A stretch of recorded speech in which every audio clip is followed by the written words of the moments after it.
Hi guys, एक बार फिर से आप सभी लोगों का YRS क्लास में बहुत बहुत स्वागत है।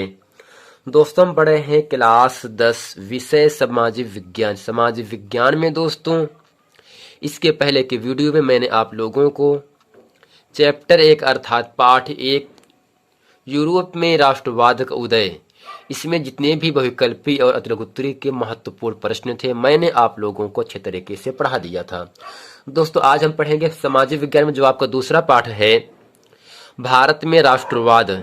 इसमें जितने भी बहुविकल्पी की अर्थात 1 नंबर के महत्वपूर्ण प्रश्न हैं और जितने भी अतिलघुत्तरी प्रश्न हैं मैं आज इस वीडियो में आप लोगों को अच्छे तरीके से बताने वाला हूं। और दोस्तों, उम्मीद करते हैं आप इस वीडियो को अंत तक जरूर बने रहेंगे। चलते हैं दोस्तों आपको लेकर प्रश्न नंबर 1। प्रश्न नंबर 1 आपके सामने कह रहा है, दक्षिणी अफ्रीका से भारत आने पर गांधी जी ने अपना सबसे पहला सत्याग्रह आंदोलन कौन सा किया। यानी दोस्तों, दक्षिणी अफ्रीका से भारत आने पर गांधी जी ने अपना सबसे पहले सत्याग्रह आंदोलन कौन सा किया था। तो पहला ऑप्शन आपके सामने है बारडोली सत्याग्रह आंदोलन, दूसरा दोस्तों है खेड़ा सत्याग्रह आंदोलन, तीसरा है चंपारण सत्याग्रह आंदोलन, चौथा है दोस्तों अहमदाबाद आंदोलन। दोस्तों, आपको याद रखना है दक्षिणी अफ्रीका से भारत आने पर गांधी जी ने अपना सबसे पहले सत्याग्रह आंदोलन इन चारों ऑप्शन में ऑप्शन नंबर तीसरा अर्थात चंपारण सत्याग्रह आंदोलन किया था, जो कि ऑप्शन नंबर आपका तीसरा सही है। चंपारण सत्याग्रह आंदोलन गांधी जी द्वारा दक्षिण अफ्रीका से वापस आने पर किया गया था। अब दोस्तों प्रश्न नंबर दूसरा आपके सामने कह रहा है, राजनीतिक कैदियों को उन पर बिना मुकदमा चलाए 2 साल तक जेल में रखने का संबंध किससे था। दोस्तों, पहला ऑप्शन आपके सामने है 1919 का अधिनियम, दूसरा है रॉयल एक्ट, तीसरा है साइमन कमीशन, चौथा है पूना पैक्ट। दोस्तों, आपको याद रखना है राजनीतिक कैदियों को उन पर बिना मुकदमा चलाए 2 साल तक जेल में रखने का जो संबंध है वो दोस्तों रॉयल एक्ट के से संबंधित है, जो कि ऑप्शन नंबर आपका दूसरा सही है। यानी राजनीतिक कैदियों को उन पर बिना मुकदमा चलाए 2 साल तक जेल में रखने का संबंध दोस्तों रॉयल एक्ट के तहत किया गया था। अब दोस्तों प्रश्न नंबर तीसरा आपके सामने कह रहा है, 13 अप्रैल 1919 ईस्वी में किस घटना से संबंधित है। यानी दोस्तों 13 अप्रैल सन 1919 ईस्वी जो है ये किस घटना से संबंधित है। तो दोस्तों पहला प्रश्न आपके सामने यहाँ से कह रहा है, का है सत्याग्रह आंदोलन की शुरुआत, दूसरा है साइमन कमीशन का भारत में आगमन, तीसरा है असहयोग आंदोलन की शुरुआत, चौथा है जलियांवाला बाग हत्याकांड। तो दोस्तों आपको याद रखना है 13 अप्रैल 1919 ईस्वी को जलियांवाला बाग हत्याकांड हुआ था। और दोस्तों इस डेट को जलियांवाला बाग हत्याकांड के नाम से भी इसे जाना जाता है, जो कि ऑप्शन नंबर आपका घ सही जलियांवाला बाग हत्याकांड दोस्तों 13 अप्रैल 1919 ईस्वी को हुआ था। अब दोस्तों प्रश्न नंबर 4 आपके सामने कह रहा है, असहयोग खिलाफत आंदोलन कब शुरू हुआ। असहयोग आंदोलन खिलाफत कब शुरू हुआ। अब दोस्तों पहला प्रश्न आपके सामने है 1911 ईस्वी में, दूसरा ऑप्शन है 1913 ईस्वी में, जबकि तीसरा ऑप्शन है 1920 ईस्वी में, चौथा है 1921 ईस्वी में। दोस्तों आपको याद रखना है सन 1921 ईस्वी में असहयोग खिलाफत आंदोलन प्रारंभ हुआ था। अर्थात असहयोग आंदोलन खिलाफत का जो आरंभ हुआ था दोस्तों वो सन 1921 ईस्वी में हुआ था, जो कि ऑप्शन नंबर आपका घ सही है। दोस्तों प्रश्न नंबर 5 आपके सामने कह रहा है, पूना पैक्ट किन 2 नेताओं के बीच हुआ। दोस्तों पूना पैक्ट जो है वो गांधी जी और डॉक्टर अंबेडकर के बीच हुआ था, जो कि ऑप्शन नंबर आपका पहला सही है। अर्थात गांधी जी और डॉक्टर भीमराव अंबेडकर के द्वारा पूना पैक्ट के बीच पूना पैक्ट हुआ था। अब दोस्तों प्रश्न नंबर 6 आपके सामने कह रहा है, लाहौर अधिवेशन में किसकी मांग की गई थी। पहला ऑप्शन आपके सामने है किसानों का लगान माफ करने की, दूसरे है बागानों के मजदूरों को मुफ्त करने की, तीसरा है 1919 ईस्वी के अधिनियम में परिवर्तन की। चौथा है दोस्तों पूर्ण स्वराज्य की। दोस्तों लाहौर अधिवेशन में पूर्ण स्वराज्य की मांग की गई थी, जो कि ऑप्शन नंबर आपका चौथा सही है, अर्थात घ ऑप्शन सही है।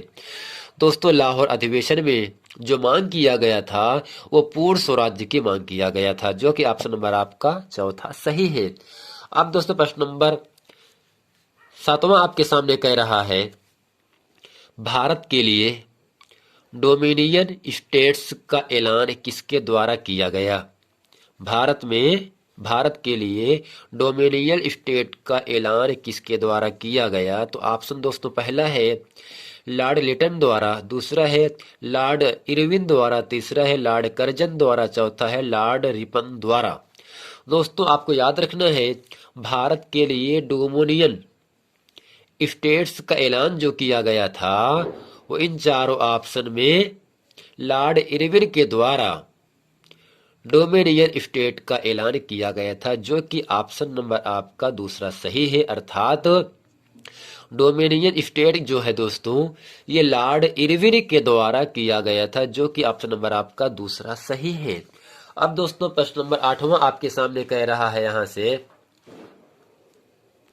दोस्तों प्रश्न नंबर 8वां आपके सामने कह रहा है, सविनय अवज्ञा आंदोलन की शुरुआत किस महत्वपूर्ण घटना के साथ की गई। ऑप्शन पहला है रॉलेट एक्ट की घोषणा, दूसरा है नमक कानून तोड़ करके, तीसरा है साइमन कमीशन की आगमन, चौथा है जलियांवाला बाग हत्याकांड। तो दोस्तों जो फ्रेंड आपको याद रखना है, सविनय अवज्ञा आंदोलन की जो शुरुआत हुई थी वो नमक कानून तोड़ करके एक जो घटना हुई उस पर शुरू किया गया था, अर्थात सविनय अवज्ञा आंदोलन की शुरुआत किस महत्वपूर्ण घटना के साथ की गई थी। दोस्तों नमक कानून तोड़ करके जो घटना है उसके द्वारा किया गया था, जो कि ऑप्शन नंबर आपका दूसरा सही है। अब दोस्तों प्रश्न नंबर आपका 9वां कह रहा आपके सामने, डॉक्टर भीमराव अंबेडकर द्वारा दलितों के लिए दलित वर्ग एसोसिएशन की स्थापना कब की गई। डॉक्टर भीमराव अंबेडकर के द्वारा दलितों के लिए दलित वर्ग एसोसिएशन की जो स्थापना हुई थी वो किस सन में हुआ था। तो ऑप्शन पहला है 1921, दूसरा ऑप्शन है 1922, तीसरा है 1929, चौथा है 1930।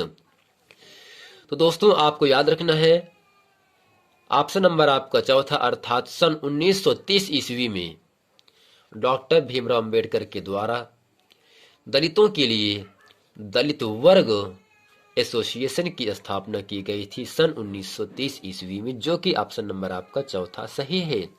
अब दोस्तों प्रश्न नंबर 10वां आपके सामने कह रहा है, वंदे मातरम गीत किसके द्वारा लिखा गया था। दोस्तों आपको हम उम्मीद करते हैं यह प्रश्न आपको खुद ही पहले से याद रहा होगा। दोस्तों वंदे मातरम गीत के किसके तो लिखा गया था, अर्थात इसके कौन रचयिता है, कौन लेखक है। तो दोस्तों आपको याद रखना है वंदे मातरम के लेखक रचयिता या रचनाकार बंकिम चंद्र चटर्जी उपाध्याय द्वारा है, यानी दोस्तों वंदे मातरम जो है बंकिम चंद्र चट्टोपाध्याय द्वारा लिखा गया है, जो कि ऑप्शन नंबर आपका पहला सही है। अब दोस्तों प्रश्न नंबर 11 आपके सामने कह रहा है, यहां से गांधी जी द्वारा 1921 ईस्वी में बनाए गए स्वराज्य ध्वज के बीच में कौन सा प्रतीक बनाया गया था। ऑप्शन दोस्तों पहला है चक्र, दूसरा दोस्तों है शेर की आकृति, तीसरा है भारत माता का चित्र, चौथा है चरखा। दोस्तों आपको याद रखना है गांधी जी के द्वारा सन 1921 ईस्वी में बनाए गए स्वराज्य ध्वज के बीच में, ध्वज के बीच होता है दोस्तों झंडा, तिरंगा, तिरंगे के बीच में कौन सा प्रतीक बनाया गया था। दोस्तों आपको याद रखना है चरखा बनाया गया था, यानी दोस्तों चरखा 1921 ईस्वी में गांधी जी के द्वारा स्वराज्य ध्वज के बीच में बनाया गया था, जो कि ऑप्शन नंबर आपका चौथा सही है। अब दोस्तों प्रश्न नंबर 12 जो कि इस वीडियो का अंतिम प्रश्न होगा, 12वां कह रहा है दोस्तों,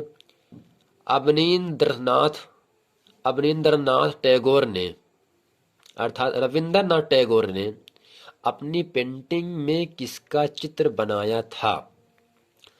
दोस्तों पहला ऑप्शन आपके सामने है, जो कि बहुत ही महत्वपूर्ण प्रश्न आपके सामने है। पहला ऑप्शन है भारत माता का, दूसरा है भारत का, तीसरा है आंदोलनकारियों का, चौथा है महात्मा गांधी का।